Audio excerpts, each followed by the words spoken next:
कौरव और पांडवों के मध्य में जब युद्ध की संभावना हुई, कौरव सबको प्राप्त करना चाहते हैं, पांडवों को खांडवप्रस्थ दे दिया। पांडवों ने कहा प्रभु इस भूमि पर क्या होगा, ये बंजर भूमि है, शापित भूमि है। भगवान श्री कृष्ण जी ने पांडवों को समझाया, देखो कर्म बहुत बड़ी चीज है, कर्म से व्यक्ति की भाग्य की रेखाएं बदल सकती हैं।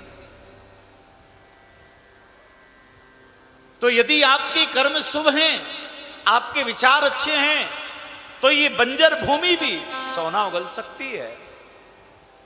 और यदि आपके कर्म ठीक नहीं है, आपके विचार अच्छे नहीं है, तो सोने के पहाड़ पर बैठा दिया जाए, वह भी मिट्टी का ढेर बन जाता है। और कर्म अच्छे हैं तो मिट्टी के ढेर भी सोना हो जाता है। तो कहा कर्म करिएगा। पांडवों को ज्ञान दिया, उपदेश दिया। तो खांडवप्रस्थ को ही महाराज उन पांडवों ने अपने तप और अपने कर्म के बल के द्वारा दिव्य बना लिया, और वही खांडवप्रस्थ इंद्रप्रस्थ के रूप में बदल गया, जिसे हम दिल्ली कहते हैं। पांडवों की राजधानी बनी। पांडवों का जब वैभव बढ़ने लगा तो दुर्योधन के मन में और चिंता होने लगी, और अब महाराज उस इंद्रप्रस्थ को भी प्राप्त करना चाहता है। दुष्परिणाम ये हुआ, द्यूत क्रीड़ा हुई, जुआ का खेल हुआ, और व्यसन जीवन में कोई भी हो गया, याद रख लेना, व्यसन हमेशा पतन की ओर लेकर के जाता है।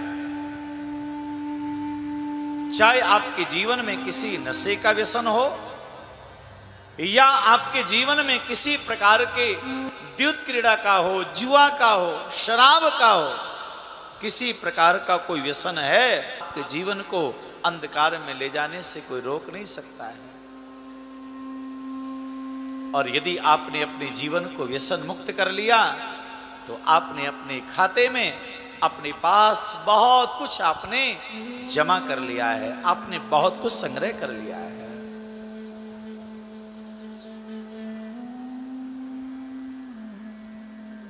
और ये जुआ का खेल, द्यूत क्रीड़ा तो इतनी खतरनाक है महाराज, वर्तमान के परिवेश में महाराज सावधान और सतर्क रहने की आवश्यकता है। अरे पहले के समय में कोई जुआ महाराज चुप करके दूर जाकर के कोई खेलता था, लेकिन अब तो महाराज इस भौतिकवादी युग में लोग अपने द्वारा, अपने मोबाइल के द्वारा ही महाराज अनेक प्रकार के जुआ जैसे खेल खेलते हैं, तो लोगों का जीवन बर्बाद हो रहा है।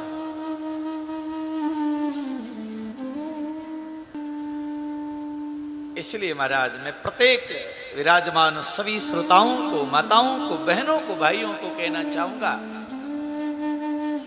आप जरा विचार करिएगा कि आपकी संतति, आपकी संतान, आपके बच्चे, बेटा बेटी किसी प्रकार की कोई लत में तो नहीं है, किसी व्यसन में तो नहीं है। आप जरूर महाराज उस पर गौर करिएगा, क्योंकि वही आयु, वही समय उनको पतन की ओर भी ले जा सकता है, और समय का अगर सदुपयोग हुआ तो वही उनके जीवन को आबाद भी कर सकता है, अच्छा भी बना सकता है। अरे कथा आती है महाराज,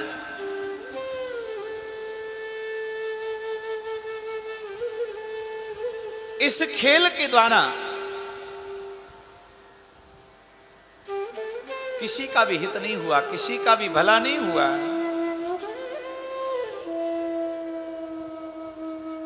राजा नल की कथा आती है। राजा नल और उसकी पत्नी थी दमयंती।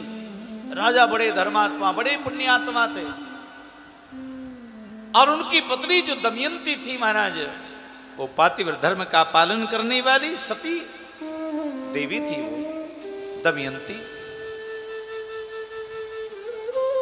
लेकिन समय जब विपरीत आता है, एक बार राजा नल को महाराज देखा, ये राजा बड़ा धर्मात्मा है, बड़ा पुण्यात्मा है,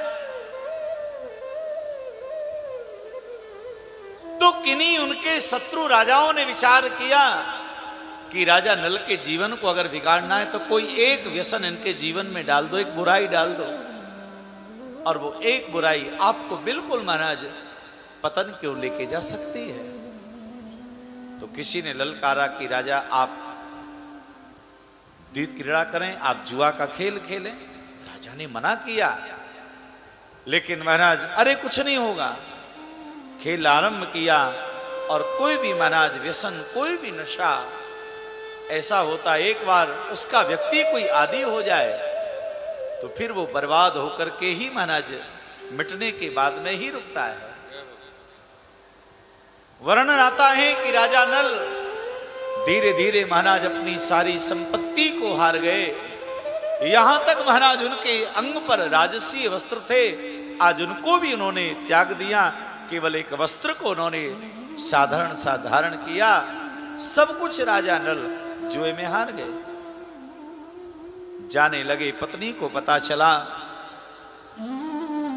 दमयंती पीछे जाने लगी और राजा नल रात्रि को निकले थे चुपचाप, अब सब कुछ में हार गया, लेकिन पीछे से आवाज आ रही। मुड़ के देखा तो दमयंती उनकी पत्नी पीछे से आ रही।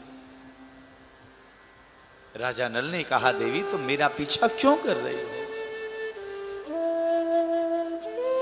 मेरे जीवन में एक अपराध हो गया और द्यूत क्रीड़ा में, जुए में सारा कुछ हार चुका हूं। अब मुझे अपने जीवन को समाप्त करना है, तुम लौट करके चली जाओ। दमयंती ने कहा, महाराज मैं लौट के जाने वाली नहीं, जो भी जैसा भी रहा अब संपूर्ण समय मुझे आपके साथ ही व्यतीत करना है। दमयंती राजा नल के पीछे पीछे चली बने। वर्णन आता है, राजा नल और दमयंती दोनों एक वृक्ष के नीचे रात्रि को विश्राम किया और राजा नल ने विचार किया कि अपराध मैंने किया, पाप मैंने किया और इसका कष्ट पत्नी क्यों उठावे। तो रात्रि को पत्नी को जब सोता हुआ देखा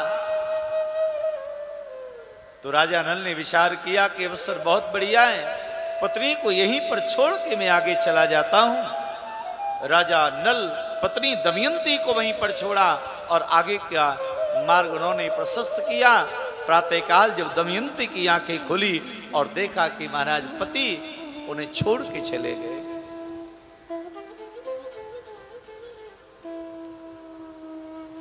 आज उसी समय दमयंती ने अपनी दिशाओं को, आकाश को, सूर्य को, चंद्र को, सभी वृक्षों को, वनस्पति को साक्षी मान के कहा कि जहां से मेरे पति मुझे छोड़ के गए हैं, अगर आज से लेकर के अगर वो हजारों वर्षों के बाद भी लौट कर के यहां पर आएंगे तो दमयंती सी हाल में उनको अवश्य ही मिलेगी।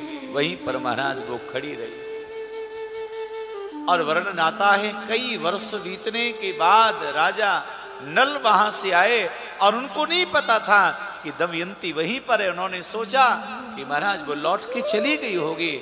राजा का समय जब अनुकूल हुआ, सब ठीक समय आ गया, राजा नल जब लौट के आए सैकड़ों वर्षों के बाद तो दमयंती को उसी हाल में देखा है।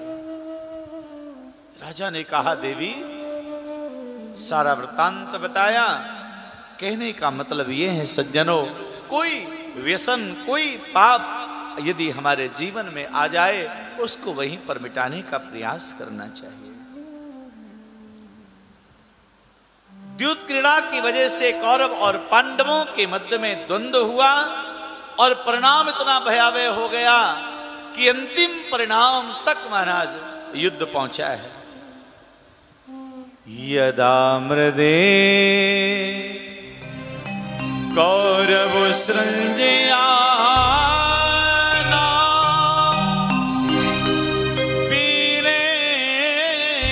वथो वीर गति गतेषु प्रकोदना विद्गदाभिमर्षा भगिरोरुदण्डे धृतराष्ट्रपुत्रे। भैया कौरव और पांडवों के मध्य में युद्ध हुआ। कौरव सब मारे गए। कौरवों में केवल दुर्योधन बचा, और दुर्योधन में और भीम में जब अंतिम युद्ध चल रहा था, गदा युद्ध हो रहा है, भीम को महाराज अपनी मर्यादा के साथ युद्ध कर रहा है। दुर्योधन को ये आशीर्वाद माता गांधारी से मिला है, उसका पूरा अंग जो है वज्र के समान है।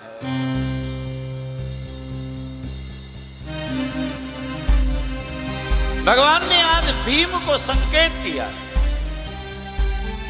जंगा पर प्रहार करने के लिए एक इशारा दिया। भीम ने जब वैसा ही किया, तब जाकर के दुर्योधन आज बेहाल होकर के गिरा है। प्रकोदरा विद्गदाभिमर्षा भगरोरुदंडे धृतराष्ट्रपुत्रे।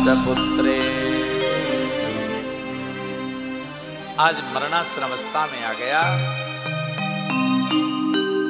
भैया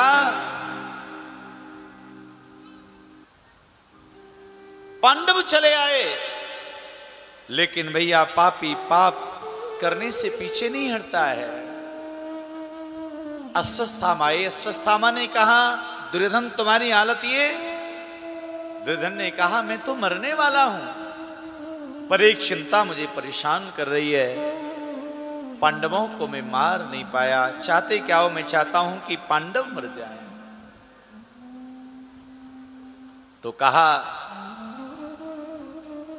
चिंता ना करो, मैं वचन देता हूं, कल का सूर्योदय बाद में होगा। कल के सूर्योदय से पहले पहले रात्रि में मैं 5 पांडवों को मार डालूंगा।